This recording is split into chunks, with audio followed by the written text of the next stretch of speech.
Une ombre se dessine sur un monde en épreuve. Des injustices apparaissent, la souffrance touche beaucoup, et pourtant, au cœur de cette tempête, un homme est appelé à éclairer le chemin. Mais ce n'est pas un prophète. Il est humain, et son plus grand défi n'est pas les conflits extérieurs, mais le combat silencieux qui se joue au fond de son cœur. Pourquoi une âme promise à l'élévation peut-elle encore se laisser distraire par les désirs terrestres? Comment un cœur noble peut-il hésiter entre le confort et le devoir spirituel? Aujourd'hui, nous explorons ce voyage intérieur, là où la justice divine rencontre les épreuves humaines. Mais avant de continuer cette révélation de foi, abonne-toi pour recevoir d'autres rappels lumineux et partage ces messages de sagesse autour de toi. Et si possible, indiquez en commentaire de quelle ville ou de quel pays tu nous regardes. Ta présence renforce cette belle communauté de réflexion, de paix et de respect mutuel. La prophétie qui éclaire un futur incertain. La prophétie du Mahdi, telle qu'annoncée par le prophète Muhammad, paix et bénédiction sur lui, traverse les siècles comme un fil subtil reliant le présent à un avenir incertain. Le Mahdi n'est pas seulement un personnage mythique ou un héros légendaire. Il incarne un espoir profondément humain, celui d'une justice qui pourrait se réaliser dans un monde parfois secoué par l'injustice et les épreuves. Imaginez un instant la scène. Les sociétés traversent des périodes difficiles. La faiblesse ou la corruption apparaissent. Et au milieu de ces défis, émerge la figure promise, celle qui inspire l'équilibre et la droiture. Les textes sacrés restent cependant discrets sur la personne elle-même. Son nom, son lignage et certaines caractéristiques sont mentionnées, mais tout le reste demeure enveloppé d'un mystère fascinant. Cette absence de détails précis est peut-être intentionnelle. Le Mahdi n'est pas seulement un homme identifiable dans la foule, il est un symbole, un idéal à incarner, un phare dans la tempête. Le croyant est invité à réfléchir non seulement à ce qu'il est, mais à ce qu'il représente, un renouveau moral et spirituel pour l'humanité. Dans les hadiths, son arrivée est associée à des signes particuliers, des bouleversements sociaux et des événements marquants. Les épreuves et les injustices peuvent atteindre leur apogée, et c'est dans ce contexte que sa mission prend tout son sens. Les textes ne détaillent pas ses réflexions personnelles ou ses dilemmes intérieurs. On pourrait dire que le Mahdi, tel que prophétisé, est une silhouette épurée. Il existe pour l'action et la justice, plus que pour la contemplation. Pourtant, cette simplicité laisse place à l'imagination. Chaque génération peut y projeter ses espoirs, ses préoccupations et ses luttes pour la justice. L'histoire montre que beaucoup ont été attirés par ce symbolisme. Des individus se sont présentés à différentes époques comme porteurs d'un changement attendu, chacun avec ses propres ambitions. Mais aucun n'a incarné pleinement la prophétie telle que rapportée. Cette divergence entre la figure idéale et les hommes qui revendiquent le rôle souligne la patience, la foi et la vigilance des croyants. La prophétie n'est pas seulement un futur annoncé, elle est un miroir du présent, révélant les défis de la société et les aspirations de ceux qui recherchent un changement véritable. Pour comprendre cette attente, il faut se détacher de l'idée que le Mahdi est un simple sauveur extérieur. Son message dépasse la sanction ou le rétablissement de l'ordre. Il vise à transformer le cœur humain, à réveiller la conscience morale. À travers les siècles, cette figure prophétique a inspiré des mouvements de réforme, parfois sans que leurs acteurs aient conscience de cette source. Le Mahdi devient ainsi un symbole vivant, capable de traverser les frontières du temps et de l'espace. Il est fascinant de constater que, malgré le peu de détails personnels, chaque croyant imagine le Mahdi avec une intensité singulière. Certaines traditions le décrivent comme un homme au visage lumineux et aux yeux pénétrants, capable de percevoir la vérité derrière les apparences. Dans d'autres, son apparence importe moins que ses actions, son courage et sa droiture. Cette diversité illustre la fonction profonde de la prophétie, éveiller les consciences et maintenir l'espoir dans des périodes où l'humanité semble vaciller. Le mystère de ses pensées et de ses conflits intérieurs ajoute une dimension presque littéraire à cette figure. Si nous ne connaissons pas ses doutes, nous pouvons imaginer que, comme tout être humain, il pourrait ressentir la peur, la fatigue ou l'incertitude. Cette absence d'informations explicites invite à un engagement actif. Chaque croyant est encouragé à réfléchir à ce que signifie la justice pour lui, à ce qu'il ferait face à l'injustice et à la manière dont il pourrait incarner, à son échelle, les principes du Mahdi. Enfin, la prophétie du Mahdi éclaire un futur incertain, non seulement par la promesse de justice, mais aussi par la manière dont elle transforme le présent. Elle agit comme un guide moral silencieux, rappelant que les difficultés ne sont pas des fatalités, que le mal peut être confronté et que l'action juste reste possible.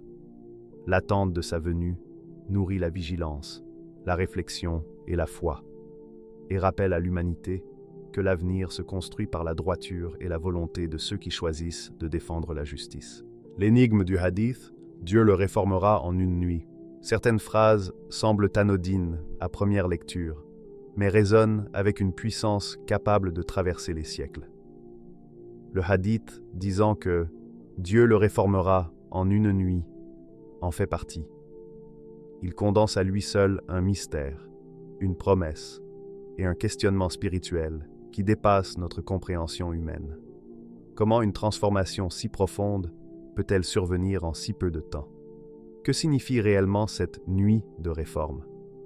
Le silence des textes sur les détails exacts laisse place à la méditation et à l'introspection. En réfléchissant à ce mystère, on peut envisager plusieurs dimensions. La première est celle de la purification intérieure. Imaginez un homme comme tout autre, avec ses doutes, ses peurs, ses désirs et parfois ses erreurs.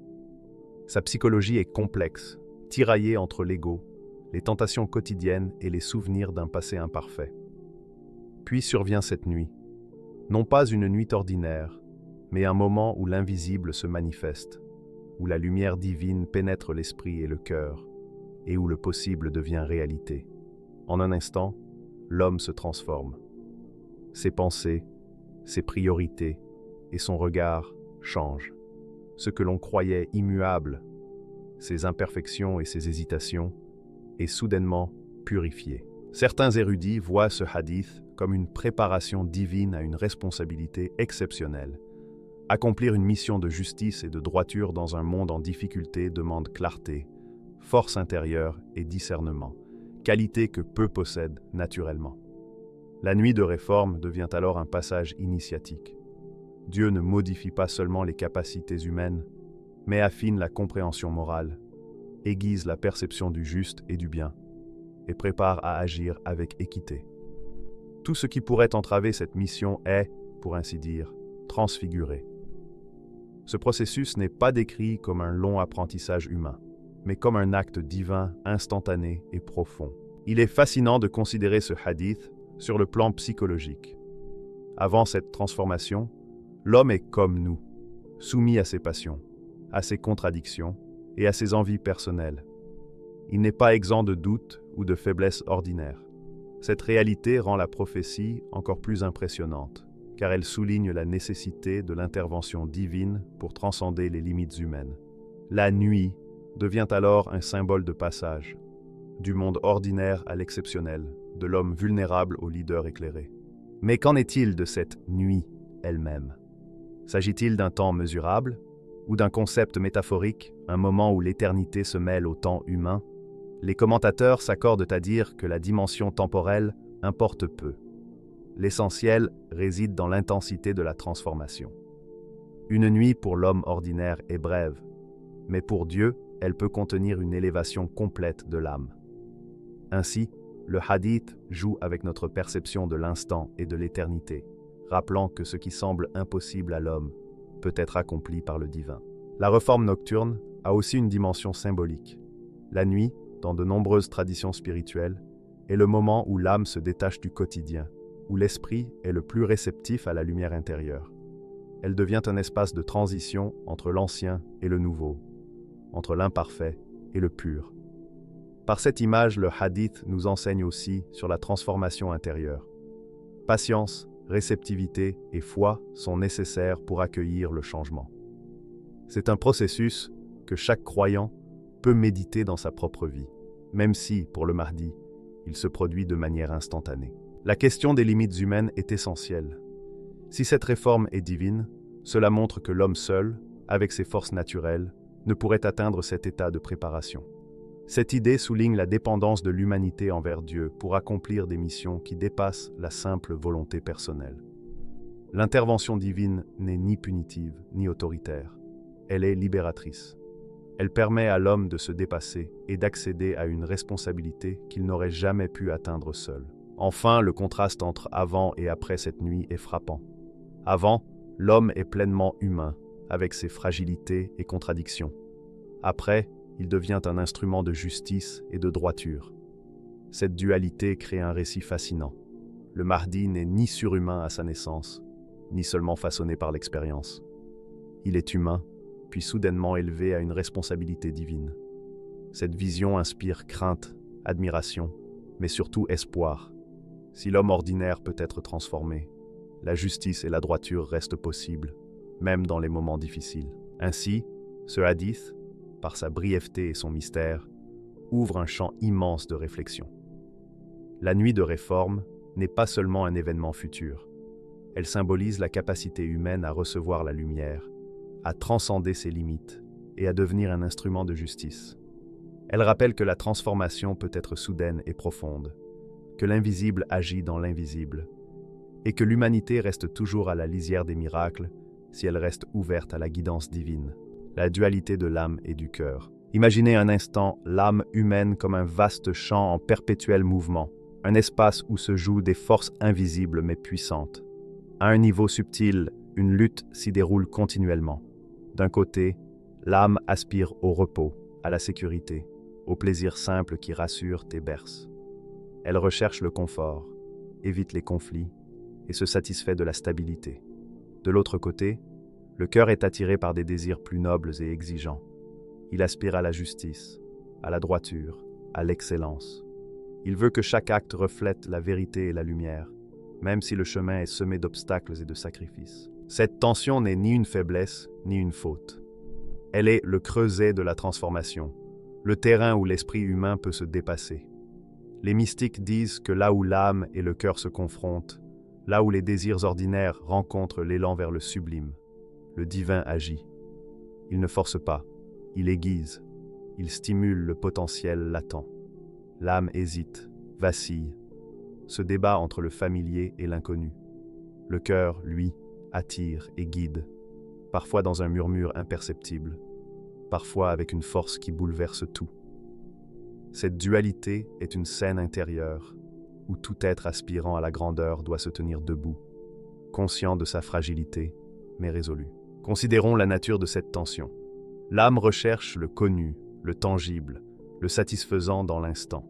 Elle dit « Reste ici, ne prends pas de risques, profite de ce que tu as ». Le cœur, lui, aspire à l'éternel, à ce qui dépasse le visible et le matériel. Il dit « Ne te contente pas de ce qui est, cherche ce qui doit être ». Ces deux voies s'entrelacent dans l'esprit et le corps, parfois en harmonie, souvent en conflit. L'homme se trouve au carrefour d'un choix permanent, céder à l'inertie ou répondre à l'appel de la grandeur. Le rôle du divin dans cette dualité est subtil, mais essentiel. Il ne s'agit pas de supprimer les désirs ordinaires, mais de rediriger l'énergie humaine. Là où le potentiel reste endormi, là où la peur ou l'ego pourraient l'emporter, une impulsion divine intervient. Elle ne supprime pas le conflit, elle le transforme en moteur. L'âme et le cœur, bien que différents, peuvent devenir partenaires dans l'accomplissement d'une mission plus grande. L'attention devient alors source de force, de discernement et de vigilance. Cette dualité explique aussi pourquoi le Mahdi est présenté comme une figure à la fois humaine et exceptionnelle. Il connaît les désirs ordinaires, les ressent, les affronte, mais il sait les sublimer et les intégrer dans une dynamique supérieure. Le conflit intérieur devient un théâtre où chaque choix, chaque résistance, chaque élévation renforce sa capacité à agir avec justice. L'homme ainsi transformé n'est pas un automate moral, mais un être conscient de sa responsabilité et de ses limites, capable de discernement et de compassion. Même après l'illumination ou la réforme divine, des résidus de l'ego ou du désir peuvent persister. Cela ne signifie pas une défaillance, mais un rappel constant que la perfection humaine passe par la vigilance et la conscience de soi.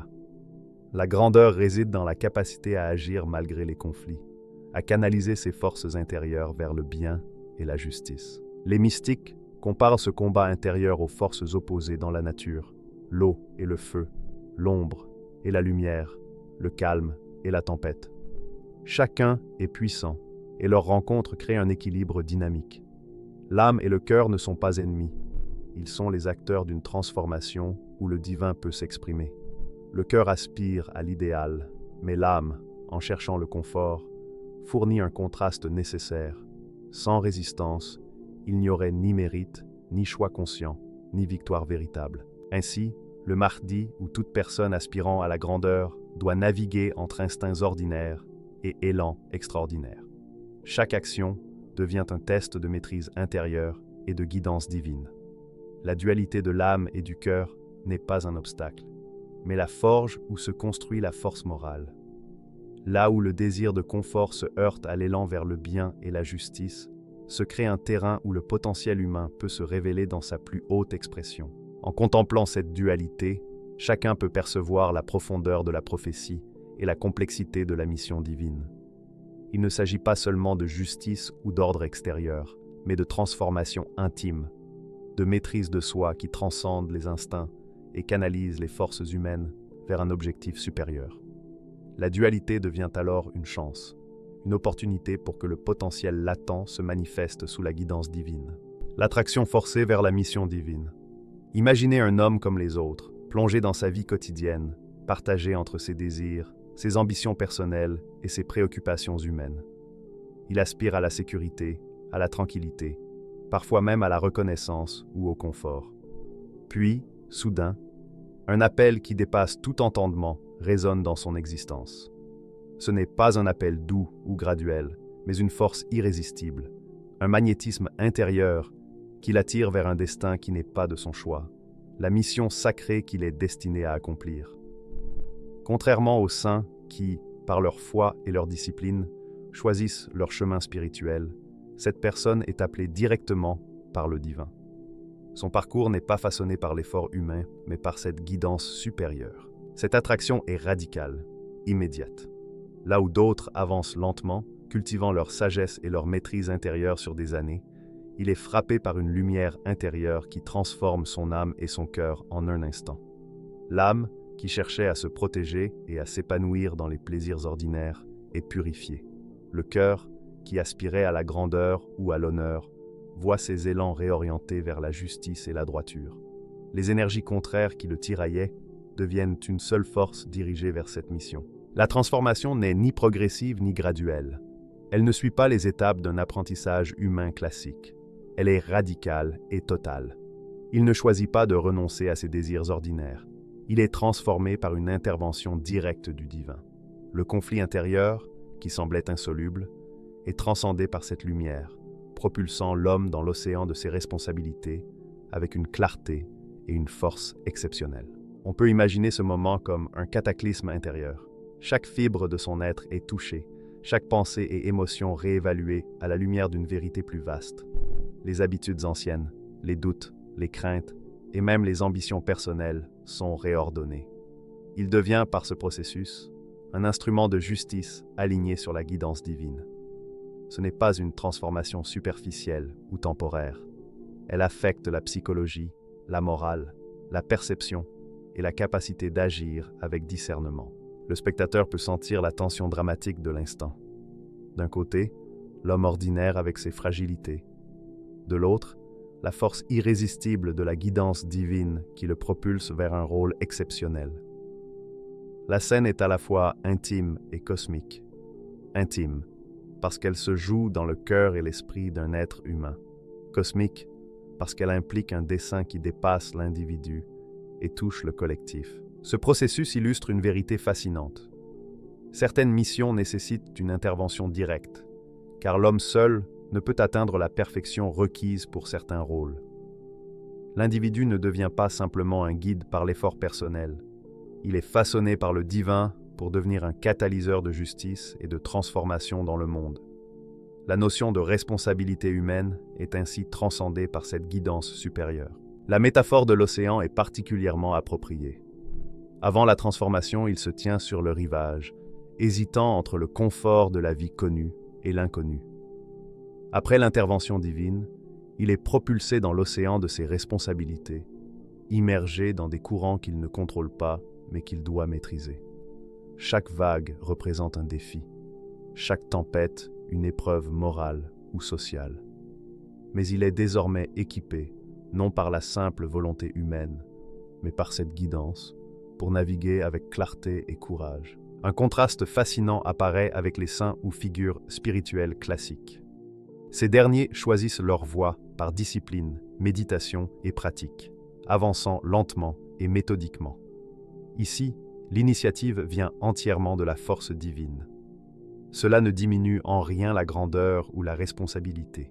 Au contraire, cela souligne l'urgence et l'ampleur de la mission. La transformation instantanée est proportionnée à l'ampleur des défis à relever.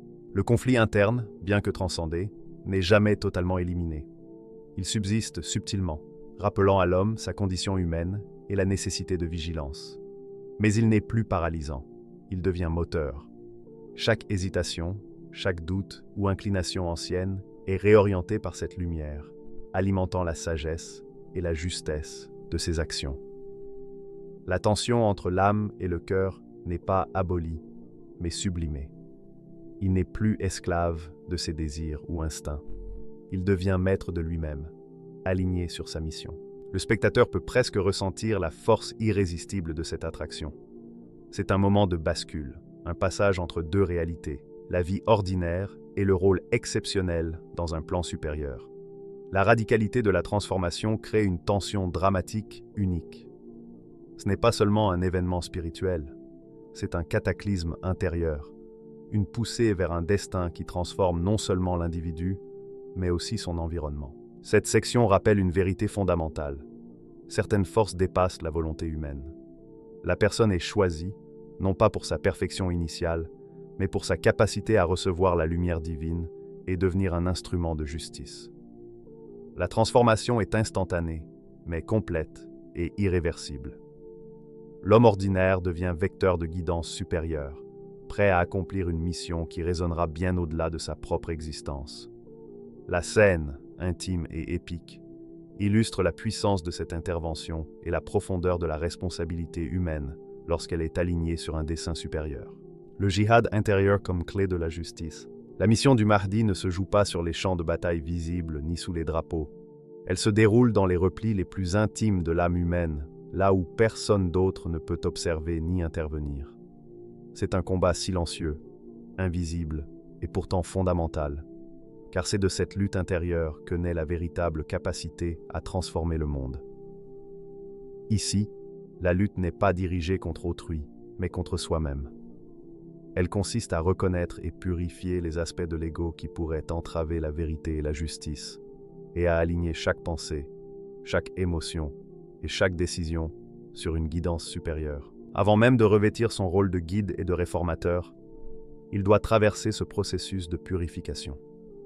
Confronté à ses contradictions, à ses ambitions personnelles et à ses instincts ordinaires, il reçoit la force nécessaire pour transformer ses forces en énergie constructive. La lutte intérieure ne détruit pas l'ego par la force, mais le réoriente, le transforme en un instrument au service de la vérité et de la justice. Cette discipline intérieure est essentielle. Seule une âme purifiée peut porter le poids d'une mission qui dépasse l'individu et touche l'ensemble de l'humanité. La subtilité de ce combat est profonde. Chaque désir, chaque pensée égoïste ou velléité de reconnaissance devient une épreuve. L'ego cherche toujours à se manifester, parfois de manière insidieuse, parfois de manière éclatante. Apprendre à identifier ses forces et à les transformer exige une compréhension profonde de soi-même, une vigilance constante et la capacité de choisir la vérité plutôt que le confort ou la satisfaction personnelle. Dans cette perspective, la lutte intérieure est un processus actif et continu, forgeant la patience, la lucidité et la sagesse nécessaires à la justice. Cette discipline intérieure influence directement sa capacité à instaurer la justice dans le monde extérieur. La justice qu'il incarne n'est pas fondée sur la force, l'orgueil ou l'ambition personnelle. Elle émane d'un cœur pur et d'une volonté alignée sur la vérité. Chaque décision, chaque action est guidée par la droiture et non par l'ego. Cette approche assure que la justice n'est ni partiale ni entachée par des désirs personnels, mais véritablement équilibrée, humble et universelle. Elle permet de transformer le monde non par la coercition, mais par l'exemplarité morale et la rectitude des actes. Un paradoxe essentiel apparaît. La force véritable ne réside pas dans la domination extérieure, mais dans la maîtrise de soi. Un individu qui n'a pas conquis son ego reste prisonnier de ses désirs et de ses illusions, tandis que celui qui a maîtrisé ses instincts devient capable de transformer son environnement et de guider avec clarté. La conquête invisible de soi prépare l'homme à devenir un instrument de justice et de transformation dans le monde. Le spectateur, en contemplant cette lutte intérieure, peut percevoir sa portée universelle. Ce n'est pas seulement un récit spirituel ou prophétique, c'est une métaphore de la transformation humaine et de la responsabilité morale. Chaque personne porte en soi des désirs et instincts qui peuvent être canalisés vers le bien. Le Mahdi illustre le potentiel extrême de cette transformation. Lorsqu'un homme purifie son cœur et aligne ses actions sur la justice, il devient capable de changer non seulement lui-même, mais aussi le monde autour de lui. L'alignement sur la guidance supérieure est le point culminant de cette lutte intérieure. Ce n'est pas une soumission passive, mais une harmonisation active de la conscience et de l'action. Il n'agit pas selon ses préférences personnelles, mais selon un principe supérieur, la justice, la vérité et la droiture. Cette harmonie entre volonté humaine et guidance supérieure rend ses actions efficaces, justes et durables. Sans cette discipline intérieure, toute action risquerait d'être compromise par l'ego, les désirs ou l'imperfection humaine. Enfin, ce combat intérieur établit un modèle pour l'humanité. La véritable réforme commence par soi-même. La justice universelle est inséparable de la maîtrise et de la purification personnelle. Le Mahdi devient un exemple vivant. La capacité à changer le monde ne naît pas d'un pouvoir imposé, mais d'une transformation profonde de l'être. La justice pure qu'il incarne est le fruit d'une lutte invisible, mais essentielle, qui forge le caractère et prépare à l'action juste et éclairée. Ainsi, la lutte intérieure est la clé de toute justice véritable. Purification de l'ego, alignement sur la vérité, harmonisation de l'âme et des actions. Ces éléments constituent le socle de toute action juste. Ce n'est qu'après avoir traversé ce processus intérieur que le Mahdi peut instaurer une justice pure, humble et durable, capable de renverser l'injustice par la rectitude et l'exemplarité. Le Mahdi n'est pas seulement un leader attendu, il est un miroir pour chacun de nous, un rappel que le plus grand combat se joue à l'intérieur de soi. Nous aspirons tous à la justice, à l'élévation, à la grandeur spirituelle. Et pourtant, nos âmes hésitent, vacillent et résistent. Le message est clair. Une impulsion divine peut transformer l'âme humaine en instrument de lumière, mais seulement si nous acceptons de purifier notre propre cœur. La prochaine fois que vous vous sentez tiraillé entre la facilité et le devoir, souvenez-vous, même les élus doivent être réformés avant de pouvoir accomplir leur mission. Et peut-être que votre propre nuit de transformation vous attend, ce moment où le sublime devient possible et où l'âme s'éveille à sa véritable destinée.